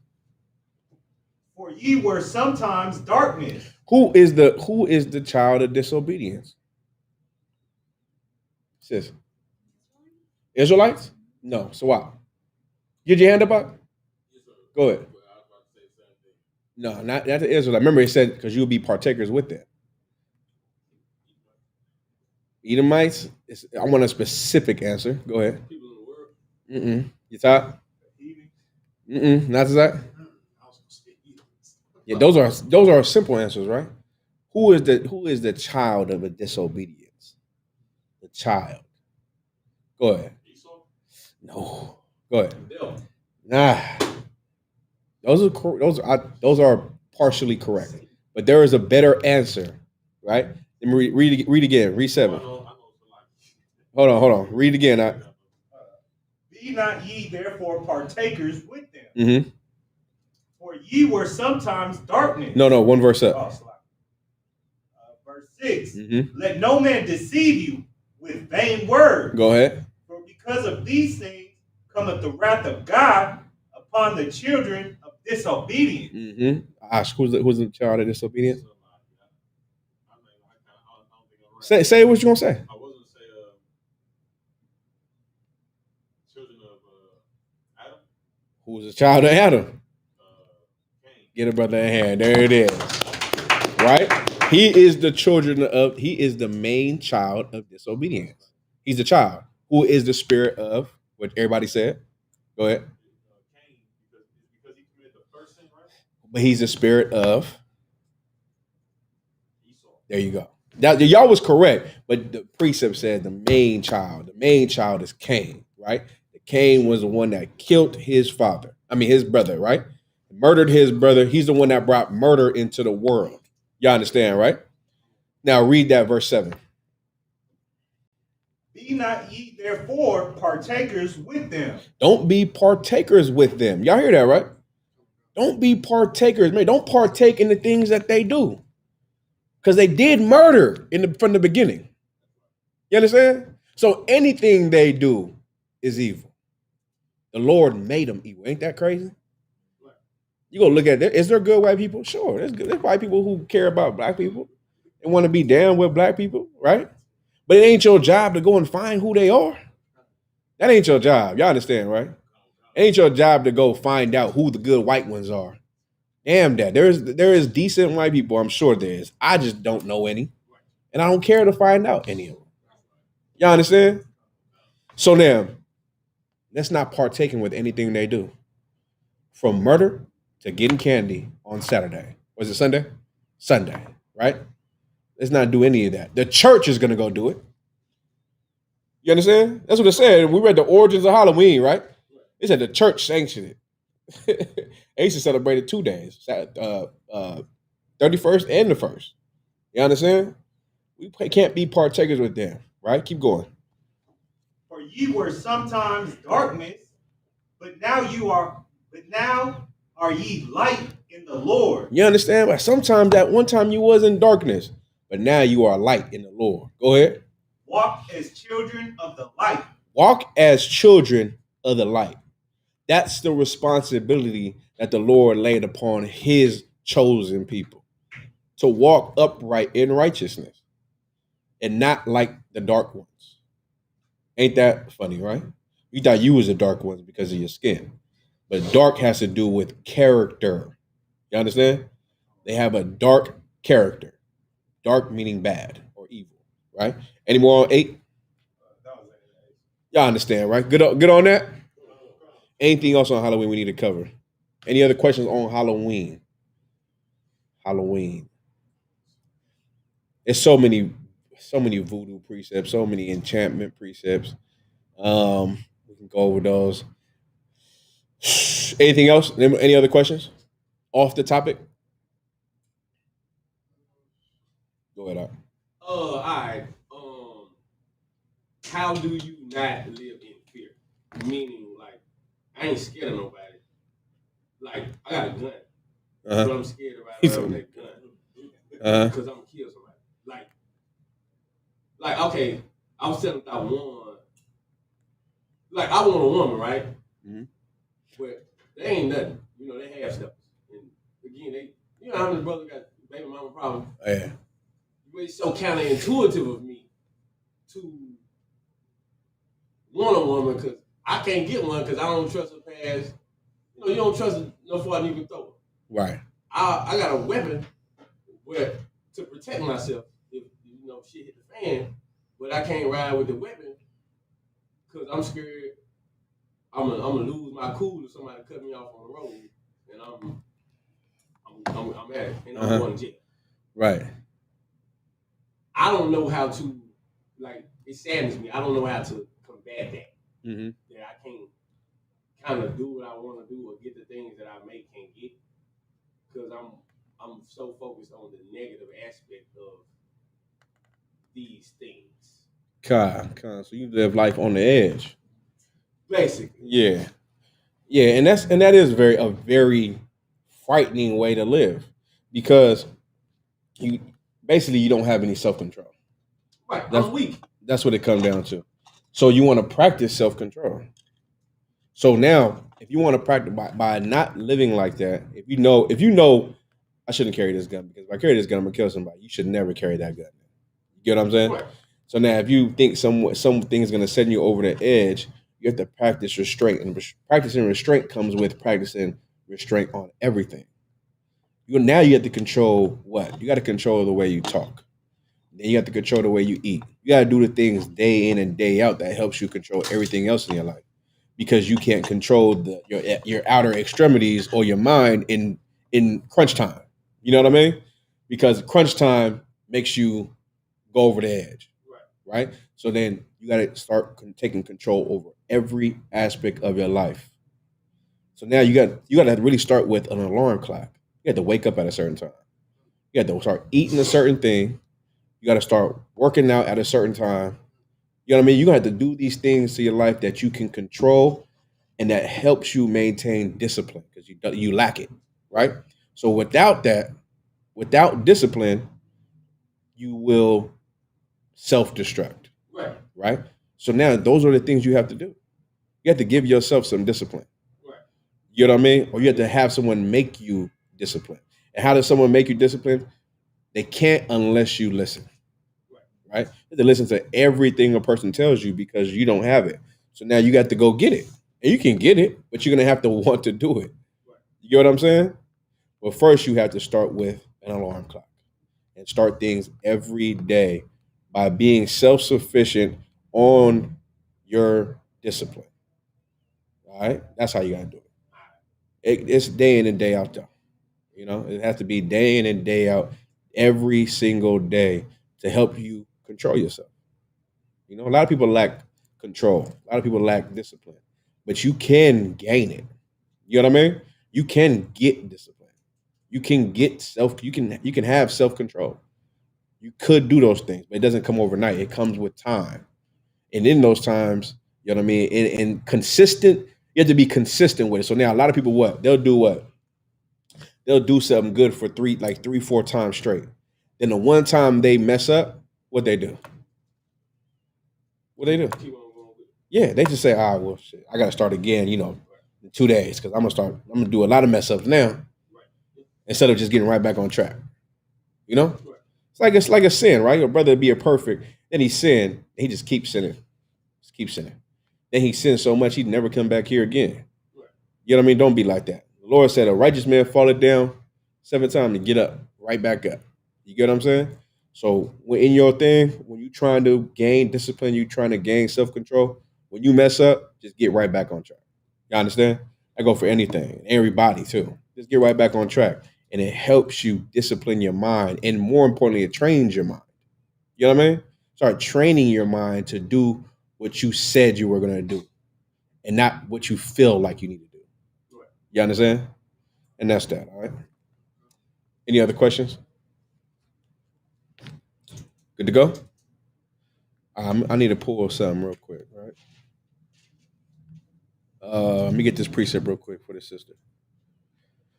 1 Samuel 2:31.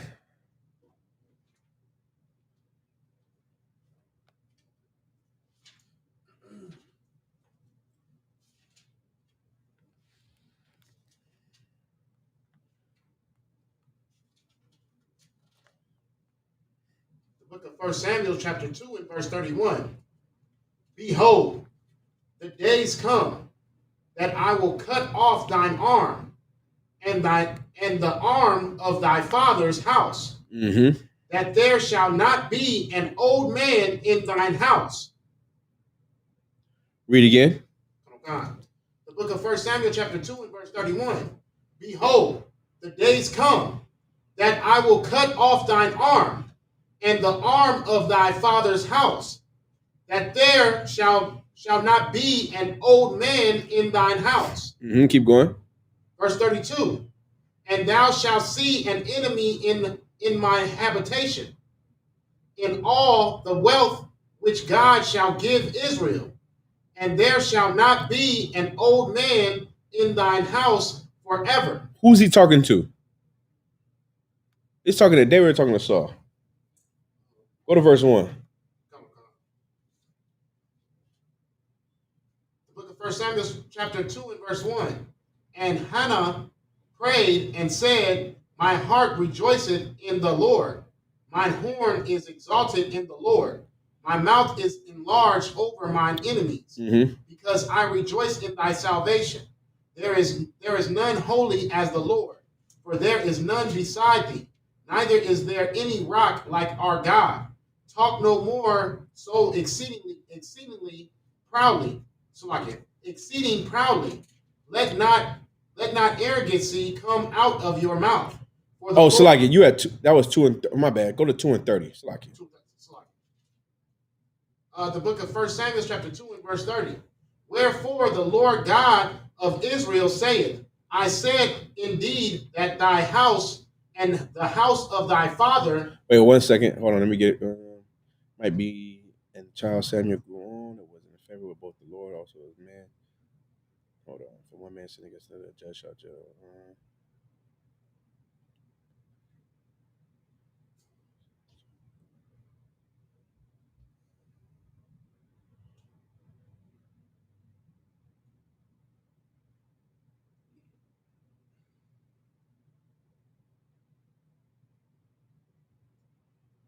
Okay, go to 2 and go to 29.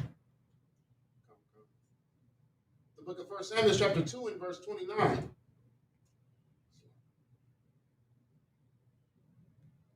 Wherefore kick ye at my sacrifice and at mine offering, which I have commanded in mine habitation, and honorest thy sons above me, to make yourselves fat with the chiefest of all the offerings of Israel, my people. Go ahead.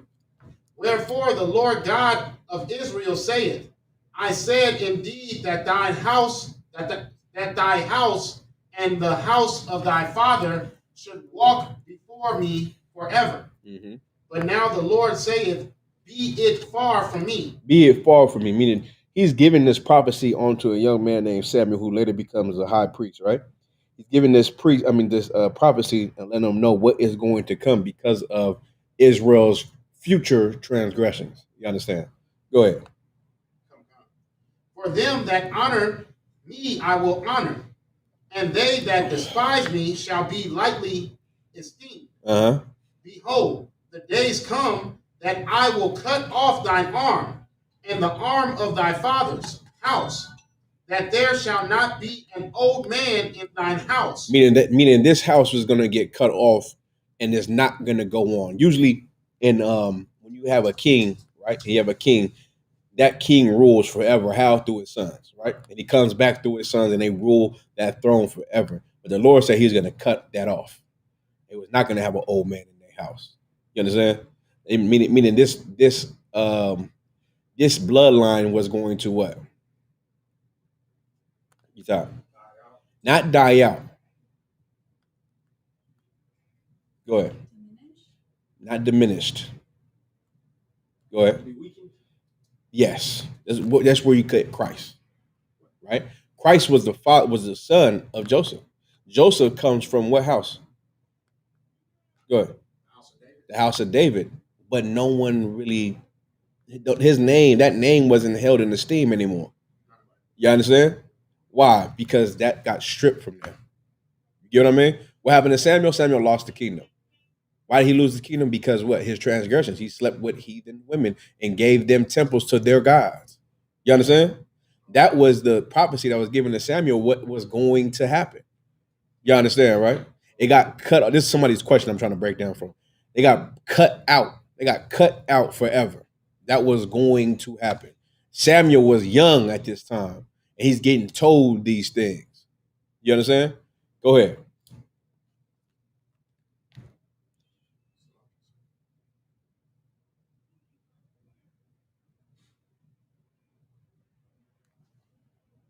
that I will cut off thine arm and the arm of thy fathers. Of thy fathers, of thy father's house, that there shall not be an old man in thine house, and thou shalt see an enemy in my habitation, and all the wealth which God shall give Israel, and there shall not be an old man in thine house forever. God, any more on that? That's it. Bro. That's good, sis. Oh, I think I just explained it, right? The old man meaning a man that was going to be ruling in the house. A king is usually a person who rules until he dies, or he gives his power over to his son when he's like, when people feel like he's starting to get not senile per se, but sometimes you're just not going to war anymore, or you're not fit enough to organize in a war. You know what I'm saying? Most kings went to war; they got a general that go to war, but in most cases, when you're an Israelite, you were going to war as a king. You know what I'm saying? So now, it's not that you're senile; it's just you're not fit for war anymore. You're more going to be your son's counselor. You get what I'm saying? You'll be your son's counselor until you pass and all that. Yeah, you understand? So that's what this is talking about. This was a prophecy about how Israel's arm was going to be cut off. You understand? All right, and that was it on that. Go ahead. Is this pretty much the same prophecy as far as like Jeremiah chapter 3? That's what it say. But just give me a breakdown. Jeremiah chapter 3 is just saying that when it says about Israel sinning against the Lord, playing the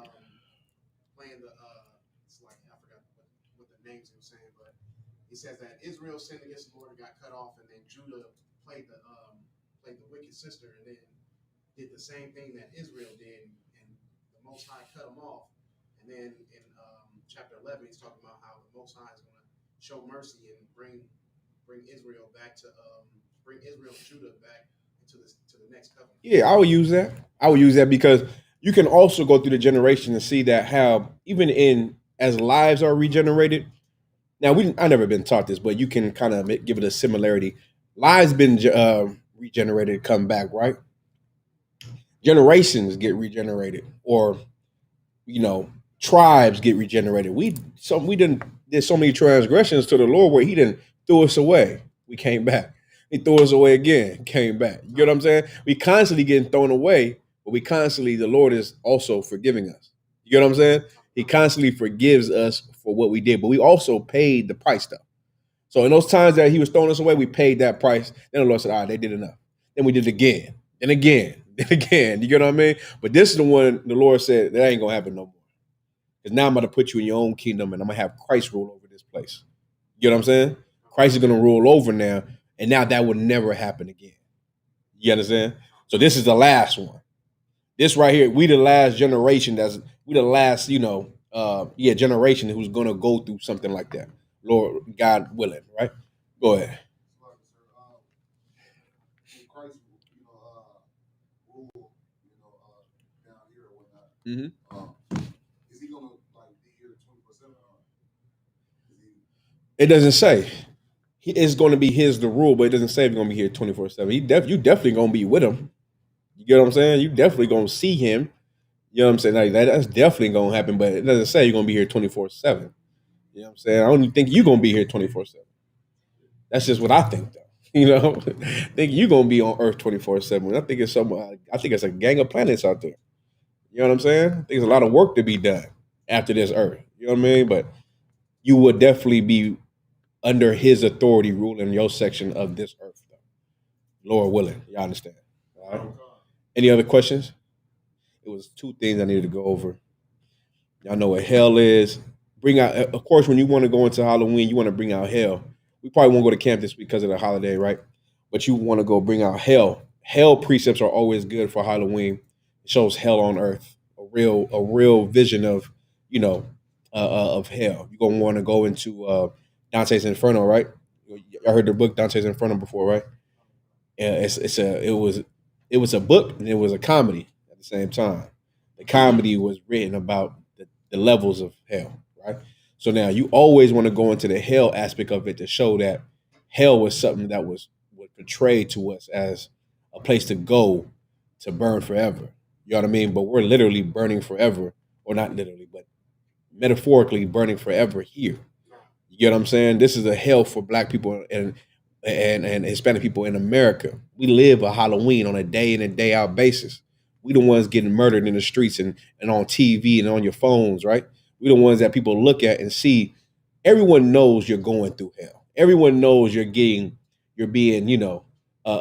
treated wrongfully, right? Everyone sees that, and that's the Halloween that we go through. That's our Halloween. Every time you wake up is Halloween. You understand?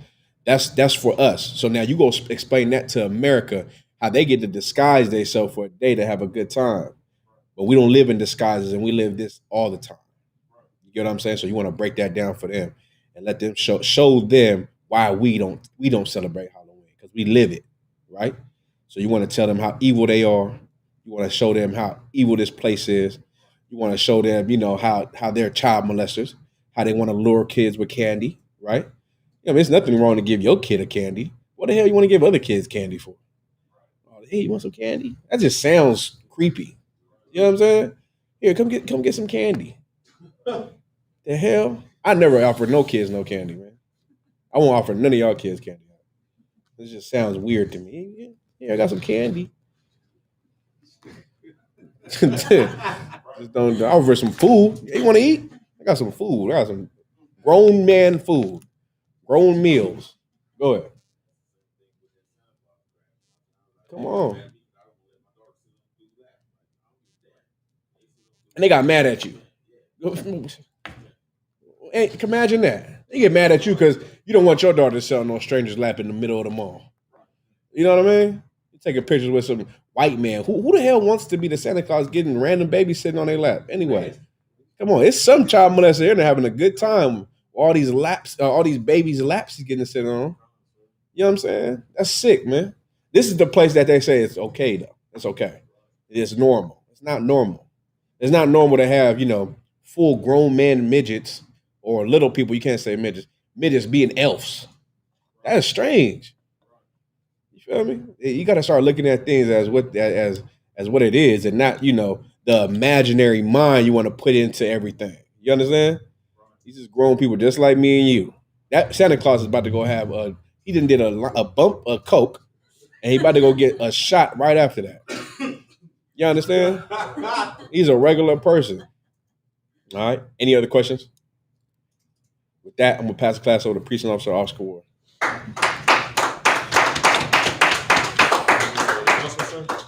Yeah. Okay. You got the announcement?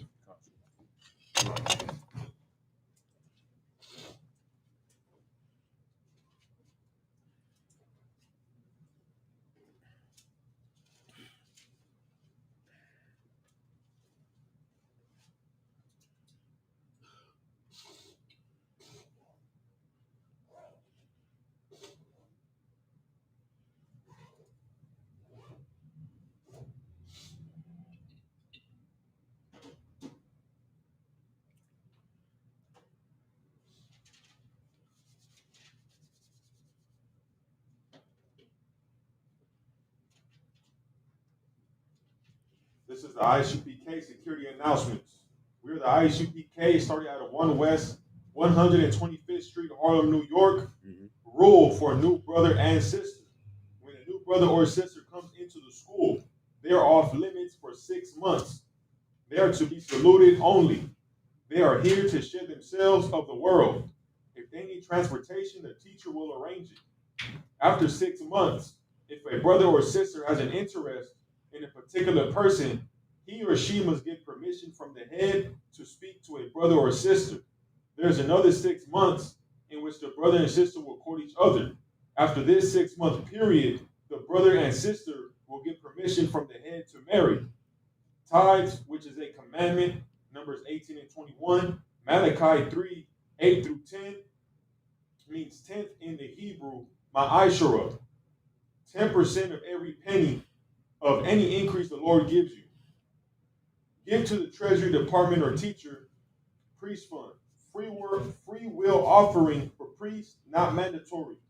Whatsoever amount you would like. Upcoming holy convocations is the Feast of Dedication, November 28th. If anyone wants to be a trooper in the school, start wearing all black. Boots, shirts, pants, headband, or scarf. Yeah, fine. Men of Israel, Imijah means stand. You're going to SAR, face the teacher. Men of Israel, we'll give one courtesy salute to the teacher. Men of Israel, Imijah Shabbat. Imijah, Barak. Yahweh Hashem Yahushua Barakatah. Yahweh Hashem Yahushua Barakatah. We're going to SAR, face the Aquathia. Aquathia, please stand. We're going to give one courtesy salute to the Aquath, men of Israel. Imijah Shabbat. Imijah, Barak. Yahweh Shamar Alatham Hashem Yahushua. Yadi Matah, dismissed. Also, too, if I can have the sister and the brothers who came to class to clock in.